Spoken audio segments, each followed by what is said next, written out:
Assalamualaikum warahmatullahi wabarakatuh. Perkenalkan, nama saya Farhan Gemma Haryana dan di sini saya akan mempresentasikan klasifikasi padi basah dan padi kering berbasis computer vision dengan arsitektur mobil Net V2 untuk optimalisasi kualitas pasca panen. Penelitian ini membangun sistem klasifikasi otomatis kondisi padi menggunakan teknologi computer vision dan deep learning. Model mobil Net V2 dipilih karena ringan, cepat, dan cocok untuk implementasi praktis di lingkungan pertanian. Dari latar belakangnya, di sini kualitas padi sangat dipengaruhi oleh kadar airnya. Padi basah dan padi kering memiliki karakteristik fisik berbeda yang mempengaruhi proses penyimpanan, penggilingan, dan kualitas akhir produk. Identifikasi manual membutuhkan waktu lama dan sangat bergantung pada pengalaman petani.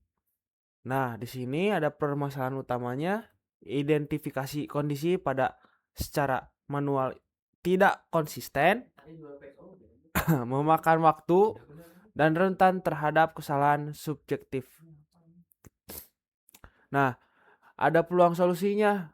Computer vision dapat membantu proses identifikasi secara otomatis, cepat, dan konsisten tanpa bergantung pada pengalaman manusia.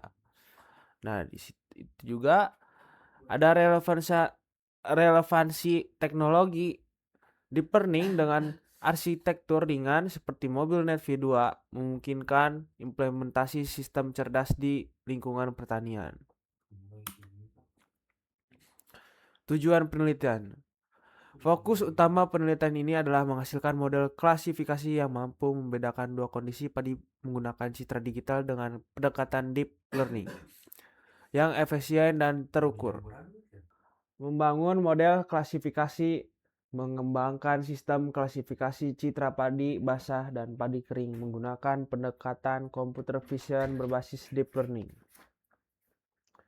Kedua, implementasi mobil Net V2 menggunakan arsitektur mobil Net V2 dengan teknik transfer learning untuk memanfaatkan pengetahuan model yang telah dilatih sebelum pada dataset ImageNet. 3. Evaluasi performa model, mengukur kualitas prediksi menggunakan matrik akurasi, presisi, recall, dan F1 score berdasarkan data citra uji yang belum pernah dilihat model. Dataset dan akuisisi data. Nah, di sini ada dataset penelitian terdiri dari dua kelas utama yang mempresentasikan kondisi padi pasca panen. Pengumpulan data dilakukan secara langsung dari lapangan dan gudang penyimpanan untuk memastikan variasi kondisi yang representatif. Kelas 1 di sini ada padi basah. Nah, untuk kelas yang 2 ini padi yang kering. Nah, di sini ada teknik argumentasi data diterapkan untuk meningkatkan variasi dataset dan mencegah overthink selama proses pelatihan model. Baik, selanjutnya akan dibacakan oleh teman saya yang bernama Jeffrey Arya Wicaksana. Muhammad Sam Aprijal. Muhammad Sam Aprijal. Oke, poin selanjutnya. Baik, poin selanjutnya yaitu preprocessing dan augmentasi data. Yang mana preprocessing ini dilakukan untuk menyeragamkan format dan ukuran citra sebelum masuk ke model. Dan augmentasi digunakan untuk meningkatkan variasi data sehingga model lebih robust dan tidak mudah mengalami overfitting terhadap pola tertentu. Di sini ada chart sederhana untuk pre-processing. Yang pertama ada recess dari 224 size dikali 224 juga, atau bentuk kotak gitu. Seterusnya ada normalisasi, augmentasi, dan terakhir split data, yaitu train, poll, atau test. Nah, keempat tahap tersebut, yang mana preprocessing ini memastikan bahwa citra input memiliki format seragam dan variasi yang cukup untuk melatih model secara optimal. Nah, untuk teknik augmentasinya berupa rotasi acak, horizontal flip, dan brightness adjustment. Di sini ada preview augmentasinya.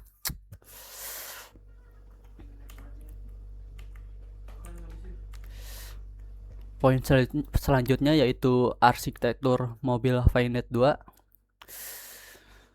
Untuk mobil ViNet 2 ini dipilih karena memiliki jumlah parameter yang relatif kecil, namun tetap mampu menghasilkan performa yang terbaik.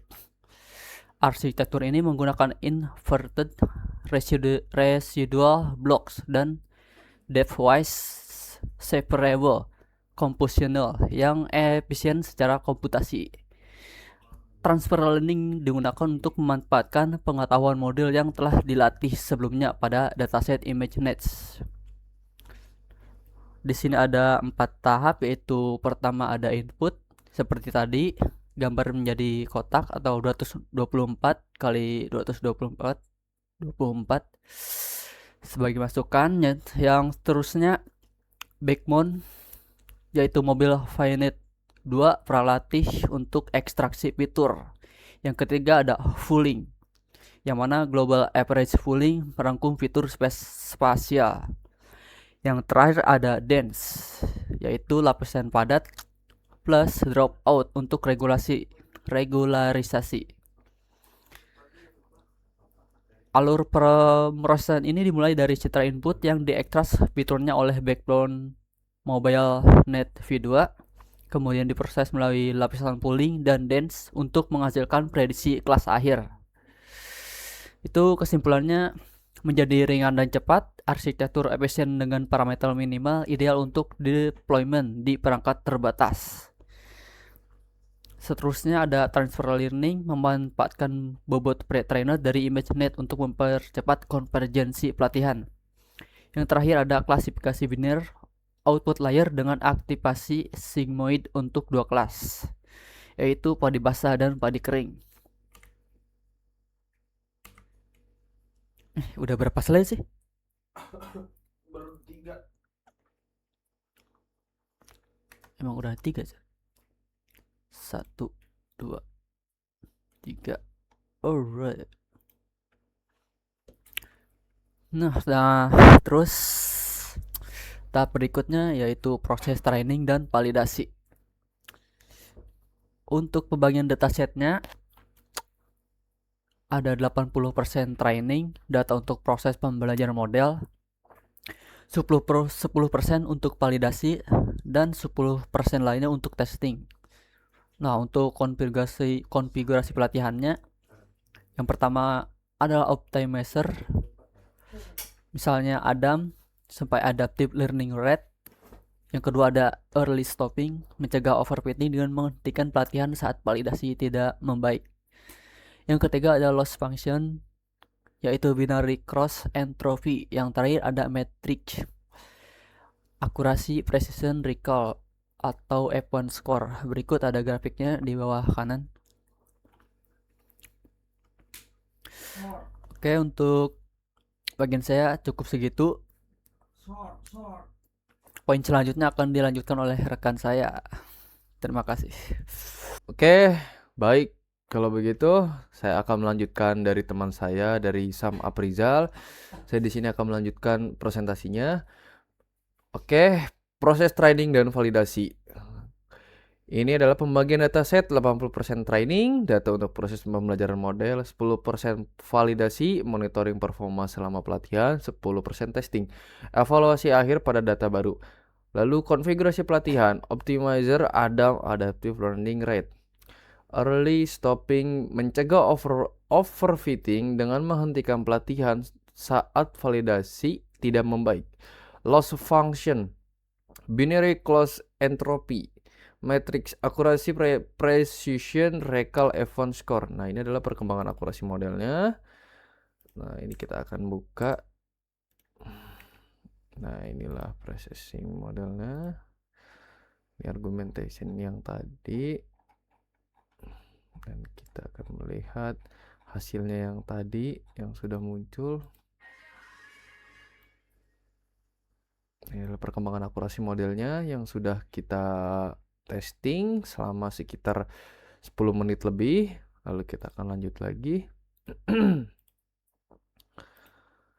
Hasil klasifikasi. Setelah proses pelatihan selesai, model diuji menggunakan gambar yang belum pernah dilihat sebelumnya. Hasil prediksi menunjukkan kemampuan model dalam mengenali kondisi padi berdasarkan citra digital. Metrik performa model, akurasi 53%, performa klasifikasi keseluruhan. Confidence score, model memberikan skor kepercayaan untuk setiap prediksi kelas. Pengujian dilakukan pada citra baru yang tidak termasuk dalam dataset pelatihan maupun validasi untuk mengukur kemampuan generalisasi model secara objektif. Ini adalah hasil padi basah dan padi kering. Ini Lalu ini untuk mentesting hasil klasifikasi padi basah. Oke, kita selanjutnya evaluasi model. Evaluasi ini dilakukan menggunakan beberapa metrik untuk mengukur kualitas prediksi model secara komprehensif. Confusion matrix digunakan untuk mengetahui distribusi prediksi benar dan salah pada masing-masing kelas. Lalu tingkat akurasinya adalah 53%. Precision, seberapa akurat prediksi positif model. Recall, seberapa banyak data positif terdeteksi. F1 score, rata-rata harmonic precision dan recall. Ini adalah hasil dari confusion matrix. Kita akan melihat untuk hasilnya. Ini adalah perkembangan loss model. Nah, ini adalah confusion matrixnya. Prediksinya adalah di kolom 15. Nah, seperti ini. Oke, kita akan lanjut. Kesimpulan dan perkembangan selanjutnya, computer vision berhasil diterapkan. Teknologi computer vision terbukti dapat digunakan untuk mengklasifikasi kondisi padi secara otomatis. MobileNet V2 mampu mengidentifikasi arsitektur. MobileNet V2 berhasil melakukan identifikasi otomatis meskipun dengan akurasi yang perlu ditingkatkan. Dasar aplikasi pertanian cerdas. Sistem ini dapat menjadi fondasi perkembangan aplikasi pertanian cerdas yang lebih komprehensif. Arah perkembangan berikutnya, perluasan dataset, penambahan jumlah dan variasi citra untuk meningkatkan kemampuan generasi model, implementasi aplikasi mobile, integrasi model ke dalam aplikasi mobile untuk penggunaan langsung di lapangan oleh petani. Klasifikasi real time, implementasi sistem klasifikasi waktu nyata menggunakan kamera perangkat udung untuk mengidentifikasi instan. Oke, baik kalau begitu saya dari kelompok 9 ingin mensudahi presentasi kali ini. Baik kalau begitu saya mewakilkan dari kelompok saya. Terima kasih dan wassalamualaikum warahmatullahi wabarakatuh. Waalaikumsalam.